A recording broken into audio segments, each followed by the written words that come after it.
உலக சுதந்திர போராட்ட வரலாற்றில் இதற்கு முன்பு எங்கும் எப்பொழுதும் நிகழ்ந்திராத பல அற்புதங்களும் தியாகங்களும் ரத்தங்களும்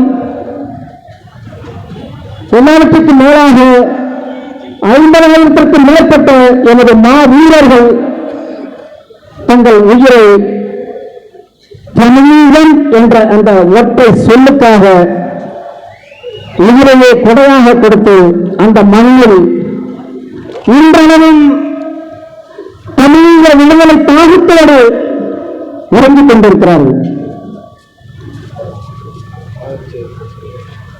50 ஆண்டு காலம் 30 ஆண்டு காலம் தந்தை செல்வா வழியில் ஆயுதம் என்று அகிம்சை வழியில் அந்த மண்ணில் விடுதலைக்காக போராடினார்கள், உரிமைக்காக போராடினார்கள். அதனைத் தொடர்ந்து எனது எதிர் தலைவர் தேசிய தலைவர் மேலகிலே பிரபாகரன் அவர்கள் படைகட்டி 20 ஆண்டு காலம் உலக சுதந்திர போராட்ட வரலாற்றில் இதற்கு முன்பு எவரும் செய்கிறார சாதனையை தமிழின் நிலப்பரப்பில் செய்து காட்டினார். உலகில் வாழ்கின்ற ஒவ்வொரு பெண்களும் பெருமை பெற்றுக் கொள்ளணும். ஒப்படை எல்லாம் வச்சிருந்ததில்லை. உலக சரித்திர வரலாற்றில் சுதந்திர போராட்ட வரலாற்றில் நீங்கள் பார்க்கணும். யார் வச்சிருந்த தமிழருக்கென்று ஒரு தேசம், தமிழருக்கென்று ஒரு தலைநகரம், தமிழருக்கென்று ஒரு கொடி, தமிழருக்கென்று ஒரு மாநிலம், நீதிமன்றம், காவல்துறை எதுவுமே இருந்துவிடக் கூடாது என்று இந்த இந்திய பேரரசு கங்கணம் கட்டிக்கொண்டு அழித்தொழித்தது. வரிசை கட்டுகின்றார்கள். உலக நாடுகளை ஒன்று திரட்டி வரிசை கட்டுகின்றார்கள். அதில் முதலாவதாக நின்ற நாடு இந்திய அரசு. இந்திய அரசு யோசித்து பாருங்க. இந்த உலகில் சிறிய மக்கள் தொகை 2 லட்சம் 1 லட்சம் கொண்ட மக்கள் தொகைக்கு நாடு உண்டு. தமிழகத்தை விட பாதி அளவு கொண்ட ஒரு தேசம் இருக்கிறது. உலகம் முழுக்க கிட்டத்தட்ட 14 கோடி பேர் நாம் வாழ்ந்து கொண்டிருக்கிறோம். தமிழகத்துக்கு என்று ஒரு தேசம் இல்லை, தேசம் இல்லை. அருமை உறவுகள் இதனை புரிந்து கொள்ள வேண்டும். நம்மளுடைய நாளத்திலேயே அந்த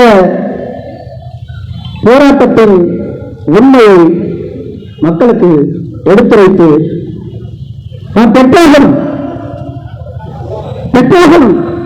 போன்ற இந்த தமிழர்கள்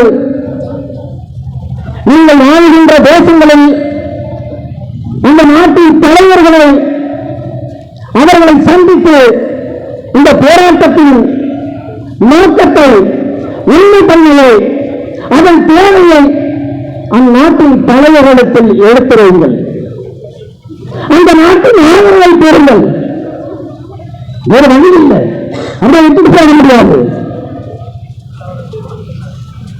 நம்மை போன்று வாழ வேண்டும் என்ற நோக்கத்தோடு இருந்தவர்கள் தானே, குடும்பத்தோடு வாழ வேண்டும் என்ற நோக்கோடு இருந்தவர்கள் தானே புதிதாக பொறுப்பேற்றிருக்கின்றார் இலங்கை அதிபர். தமிழர்களுக்கு எல்லா விதமான உரிமையும் கொடுப்போம் என்கிறார். தமிழர்களுக்கு, இஸ்லாமியர்களுக்கு, மலையக தமிழர்களுக்கு சம உரிமையை கொடுப்போம் என்கிறார். அதற்கு தேவையான கட்டமைப்பை, அரசியல் சட்டத்தை நாங்கள் திருத்துவோம் என்கிறோம். மகிழ்ச்சி திருத்தட்டும், நன்மை செய்யட்டும், அவர்களுக்கான உரிமையை கொடுக்கட்டும். ஆனால் அது நீடிக்காது, நிலைக்காது. சிங்கள பேரினவாதிகள் விடமாட்டார்கள். 5 ஆண்டுகளோ அல்லது அதிகபட்சமாக 10 ஆண்டுகளோ அவர் அதிகாரத்தில் இருப்பார். தமிழர்களுக்கு உதவி செய்துவிட்டார், இஸ்லாமியர்களுக்கு உதவி செய்துவிட்டார், மலையக தமிழர்களுக்கு உதவி செய்துவிட்டார் என்ற காரணத்துக்காகவே அதிகாரத்திலிருந்து இறக்கும் அவரை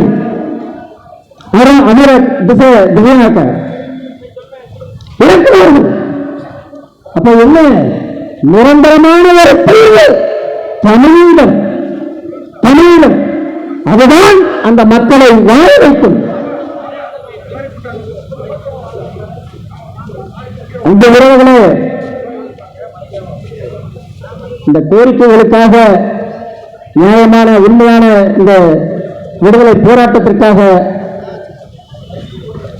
தாயக தமிழகத்திலும் சரி உலகம் முழுவதும் சரி நமது உறவுகள் பல துன்பங்களை துயரங்களை அனுபவித்திருக்கிறார்கள். வழக்கு, சிறை, அந்த நாட்டிலிருந்து நாடு கடத்தியது, இது போல பல சிக்கல்களை அனுபவித்திருக்கிறார்கள். எல்லாம் எதற்காக? எதற்காக? அந்த விடுதலைக்காக, இந்த விடுதலை என்ற அந்த ஒற்றை சொல்லுக்காக. அதனை புரிந்து கொள்ள வேண்டும்.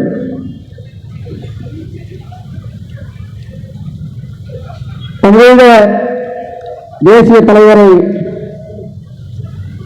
பெற்றெடுத்த அன்னை பார்வதி அம்மாள் அவர்களுடைய அஸ்தி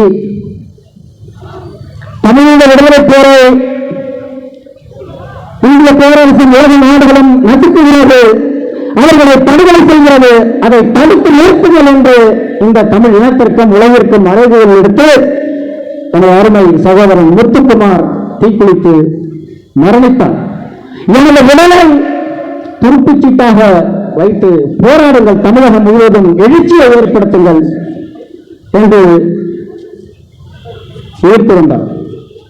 அவருடைய அஸ்தி அன்னை பார்வதி அம்மாள் அஸ்தி, தமிழக விடுதலைக்காக உயிர் நீத்த மாவீரருடைய படங்கள், இந்த அஸ்தி படங்கள் இவைகளெல்லாம் எனது வீட்டில் இருந்தால் தரித்திரம் என்று அதனை அப்புறப்படுத்திவிட்டு இன்றைய தினத்தில் அதே மாவீரர்களுக்கு சுடரேற்றி வீர வணக்கம் செலுத்துவது என்பது எவ்வளவு பெரிய ஒரு செயல் என்பதை நீங்கள் புரிந்து கொள்ளணும்.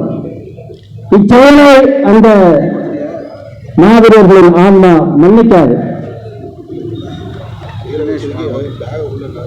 தமிழர் ஒருங்கிணைப்பு இயக்கத்தின் சார்பாக திராவிட கட்சிகளுக்கும் ஒரு கோரிக்கை வைக்கின்றேன். 50 ஆண்டு காலமாக இந்த நிலத்தை நீங்கள் ஆண்டிருக்கிறீர்கள். கிட்டத்தட்ட தமிழக மக்களை போல்தான் நாங்களும் இங்கு நடத்தப்படுகிறோம். எனக்கான உரிமைகள் பறிக்கப்பட்டிருக்கிறது. உங்களுக்கு என்ன கொடுக்கல, எல்லாவற்றையும் கொடுத்தோம், அதிகாரத்தை கொடுத்தோம், ஆட்சியை கொடுத்தோம். உங்களுடைய சுகபோக வாழ்க்கைக்கு நாங்கள் காரணமாக இருந்தோம். எங்களுடைய தகப்பனார், நம்முடைய தகப்பனார், அவருடைய தாத்தா, இப்படி தலைமுறையாக கிட்டத்தட்ட 50 ஆண்டுகளுக்கு மேலாக உங்களை நாங்கள் ஆட்சி அதிகாரத்தில் வைத்து அனுபவித்தோம். எல்லா உரிமைகளையும் நாங்கள் இழந்து நிற்கின்றோம். எங்களுக்கான கல்வி இல்லை, எங்களுக்கான மருத்துவம் இல்லை, எங்களுக்கான வேலைவாய்ப்பு இல்லை. எல்லாத்துக்கும் மேலாக நாங்கள் நேசிக்கின்றோம் எங்களுடைய மொழி இல்லை. எல்லாவற்றையும் கொடுத்தது இந்த தமிழ் இனம்தானே, இந்த மண்தானே. சாகும் தருவாயை கொஞ்சம் சிந்திச்சு பார்க்கணும். சாகிறதுக்கு பின்னாக இதையெல்லாம் நீங்கள் சரி செய்ய வேண்டும். எத்தனை ஆண்டு காலம் யோசிச்சு பாருங்க. 50 ஆண்டுகளுக்கு மேலாக எனது மீனவர்களை அடித்து விரட்டுகிறான். கடந்த 10 ஆண்டுகளில் 5000க்கும் மேற்பட்ட மீனவர்களை கைது செய்து வைத்திருக்கிறார். 250 படங்களை பறித்து இலங்கை அரசு வச்சிருக்குது. வேடிக்கை தானே பார்க்கிறீங்க? யார் போராடி இருக்கீங்க? யார் தடுத்து வைத்திருக்கீங்க? அங்கு உள்ள மக்களை அடித்த போது நீங்கள் வேடிக்கை பார்த்தீர்கள். இங்கு உள்ள நம்மளுடைய உடைமைகளையும் உரிமைகளையும் பறிக்கும் போதும் நீங்கள் வேடிக்கை பார்க்கிறீங்க. யாருக்கான அரசை நீங்கள் செய்து கொண்டிருக்கிறீர்கள்? யாருக்கான நிர்வாகத்தை நீங்கள் செய்து கொண்டிருக்கிறீர்கள்? உங்களுடைய நோக்கம் தான் என்ன? பணம் சம்பாதிப்பதோ, அதிகாரத்தில் இருப்பதோ, உச்சபட்ச தேவை அறிவாங்க உங்களுக்கு சொல்லுங்க. 50 ஆண்டு காலம் அதாவது இந்த 50 ஆண்டு காலம் இந்த இனத்தை குடிக்க வைத்து நீங்கள் சீரைத்து விட்டீர்கள். நிறுத்துங்க. இந்த மக்களை வாழ விடுங்க.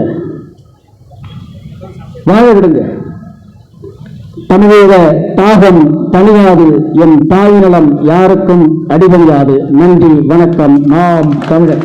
மன்னிக்கணும், நாம் தமிழர்.